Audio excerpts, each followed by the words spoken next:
मोहल्ले के बच्चों के दैनिक जेब खर्च दर्शाता है। माध्य जेब खर्च रुपया 18 है। लुप्त बारंबारता ऐप याद कीजिए।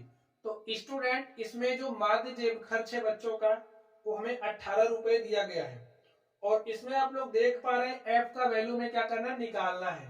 तो चलिए हम लोग इसको सॉल्व करते हैं। हमें जो जो दिया गया आप लोग राइट कर लीजिए। क्या दिया गया चलिए हम लोग यहाँ पर राइट करते हैं। जो जो दिया गया आप लोग उसको राइट कर लीजिए। दैनिक जेब भत्ता रुपए में दिया गया है। दैनिक जेब भत्ता रुपए में दिया गया है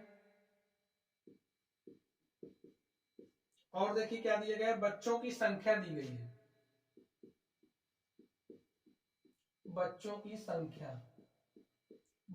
संख्या हमारी क्या हो जाएगी बारंबारता। और यहां पर में अंतराल देखिए क्या दिया गया है 11 से 13। 11 से 13 कितने बच्चों का है बच्चों की संख्या 7। तो यहां पर आप 7 राइट कर दीजिए। 13 से 15 बच्चों की संख्या क्या है 6 है। तो यहां पर आप 6 राइट कर दीजिए। 15 से 17 बच्चों की संख्या कितनी है 9 है। तो यहां पर आप 9 राइट कर दीजिए। 17 से 19 बच्चों की संख्या क्या है 13।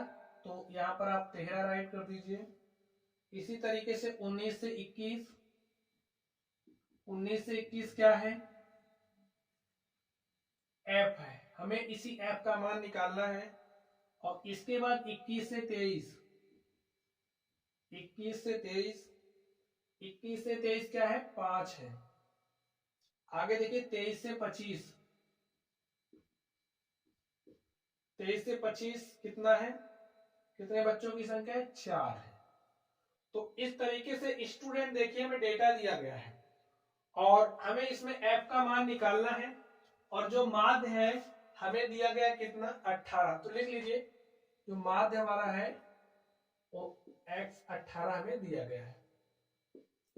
चलिए अब लोग इस क्वेश्चन को सॉल्व करते हैं। तो जो हमारा सबसे पहला काम होगा वो क्या होगा एक्स आई निकालना वर्ग चिन्ह निकालना। तो एक्स आई हमारा क्या वर्ग चिन्ह है। तो राइट कर लीजिए वर्ग चिन्ह। वर्ग चिन्ह हम लोग कैसे निकालते हैं वर्ग चिन्ह निकालने के लिए यहाँ पर ये जो हमें अंतराल दिया गया है वर्ग अंतराल जो हमें दिया गया है इसमें ऊपरी सीमा प्लस निम्न सीमा बटे 2 करेंगे तो हमें एक मिल जाएगा वर्ग चिन्ह। ठीक है तो जोड़ लीजिए 13 1 14 14 10 24 और 24 का बटे 2 कर देंगे तो हमें क्या मिल जाएगा 12। आगे देखिए 15 में 13 जोड़ेंगे 28 28 का बटे 2 कर देंगे हो जाएगा 14। इसी तरीके से यहां पर देखिए 17 में 15 जोड़ेंगे 17 10 27 5 32 और 32 का हाफ कर देंगे तो हमारे पास कितना हो जाएगा 16। इसी तरीके से स्टूडेंट कैलकुलेशन आप लोग थोड़ा फास्ट कर सकते हैं। 19 में 10 जोड़ेंगे 29 और 29 में 7 जोड़ेंगे तो 36 और 36 का हाफ कर देंगे कितना हो जाएगा 18। आगे देखिए 19 देखिए 21 में 9 जोड़ेंगे तो 21 9 कितना हो जाएगा 30 और 30 में 10 जोड़ देंगे हो जाएगा 40 और 40 का हाफ कर देंगे तो कितना हो जाएगा 20।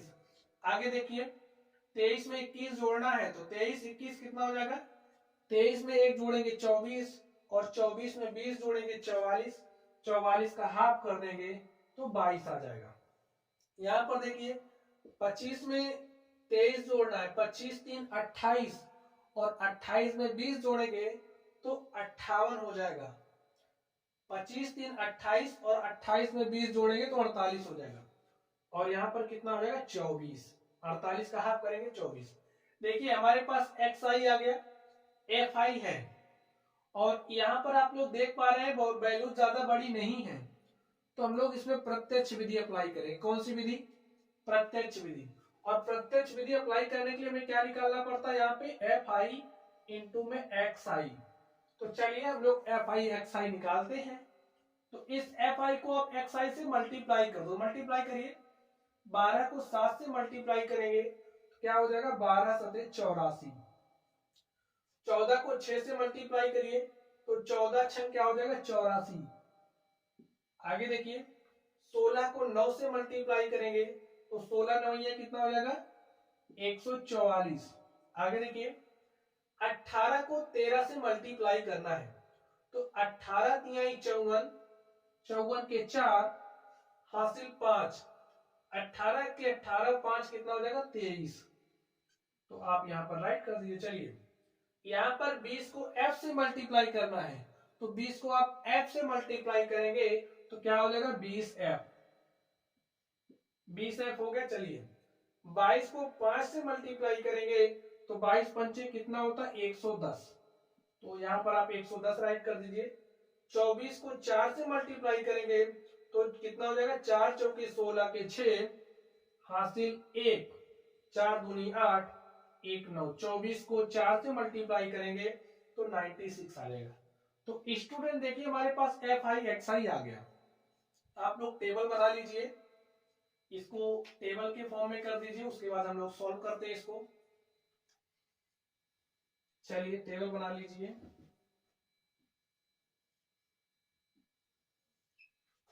आप लोगों को कॉन्सेप्ट ध्यान में रखना है, कॉन्सेप्ट ध्यान में रखेंगे तो क्वेश्चंस को आप लोग आसानी से कर ले जाएंगे।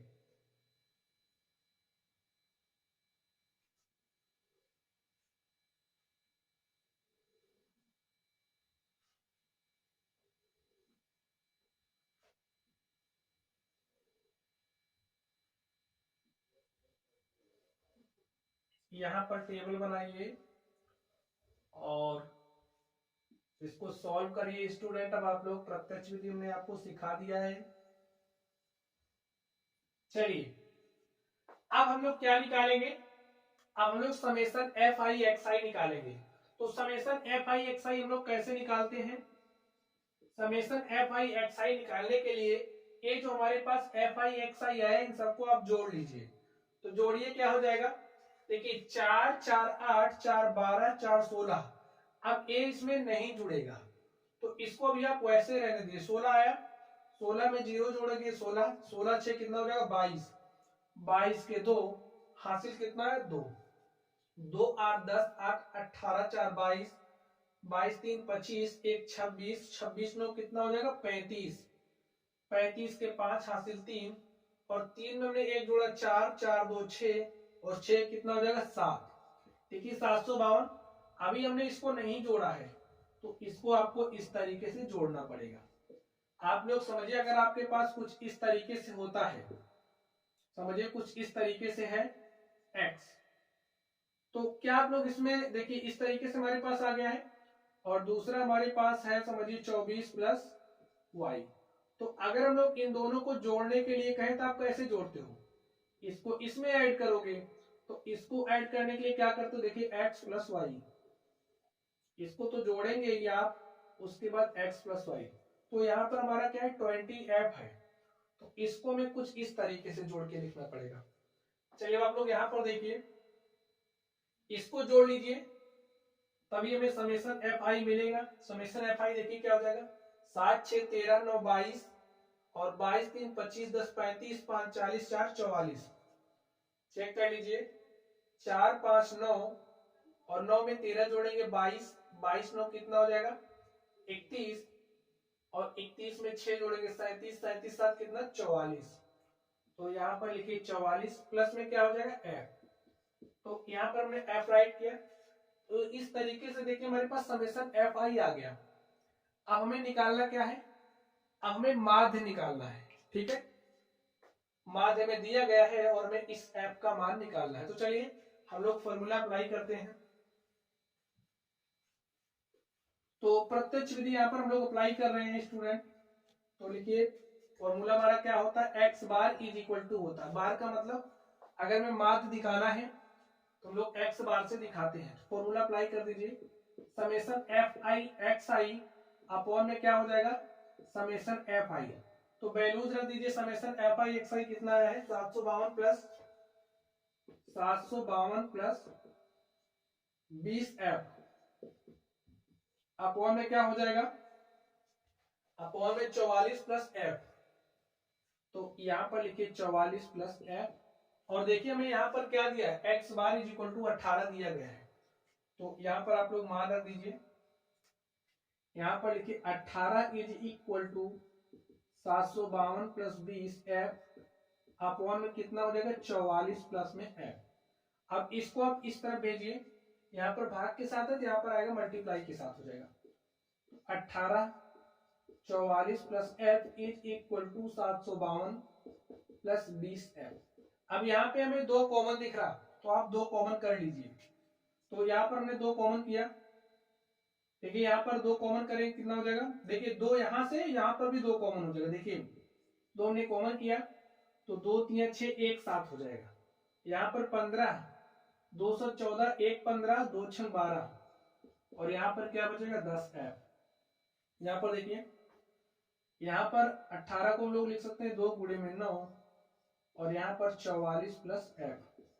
कुछ इस तरीके से ए 2 इससे कैंसिल हो जाएगा। अब आप इसमें मल्टीप्लाई कर दीजिए, 9 चौक 36 के 6 हासिल 3, 9 चौक 36 3 कितना हो जाएगा 39 और यहाँ पर 9f is equal to 376 plus 10f। और यहाँ से देखिए इस 9f को इस तरफ भेजिए, तो यहाँ पर 10f, यहाँ से 9f इधर आएगा प्लस वाला जब इधर आएगा तो माइनस हो जाएगा। और यहाँ पर क्या है 396 और इस 376 को आप इस तरफ लेकर के आइए, 396 माइनस 376 और 10f में से 9f घटाएंगे तो यहाँ पर आ जाएगा f और इसमें से घटाइए 6 में से 6 गया 0, 9 में से 7 घटाएंगे 2 और 3 में से 3 घटाएंगे कुछ। तो यहाँ से देखिए हमारे पास f इज इक्वल टू क्या आ गया, f इज इक्वल टू 20 आ गया। तो स्टूडेंट हमें इसी f का मान बताना था और देखिए कितनी सरलता से हमने f का मान निकाल लिया। लिख दीजिए अतः f इज इक्वल टू 20। तो हमारे पास f का मान कितना आ गया 20 आ गया। तो स्टूडेंट इस तरीके से हमने क्वेश्चन नंबर 1, 2 और 3 को सॉल्व किया और आज की क्लास में हमने प्रत्यक्ष विधि और कल्पित माध्य विधि कैसे अप्लाई करते हैं हमने इसको भी सीखा। तो चलिए स्टूडेंट आज के लिए बस इतना ही, आप लोग पढ़ते रहिए। आगे की क्लास में हम लोग पग विचलन विधि जो है हम लोग उसका यूज करेंगे और बाकी के जो भी क्वेश्चन हम लोग उन क्वेश्चन को सॉल्व करेंगे। तो चलिए स्टूडेंट आप लोग पढ़ते रहिए। अगर आप लोगों को कोई भी डाउट हो तो आप लोग कमेंट बॉक्स में कमेंट करना। वीडियो पसंद आए वीडियो को लाइक कीजिएगा, चैनल पर नया हो तो चैनल को सब्सक्राइब कीजिएगा। तो चलिए स्टूडेंट आप लोग पढ़ते रहिए। Thank you.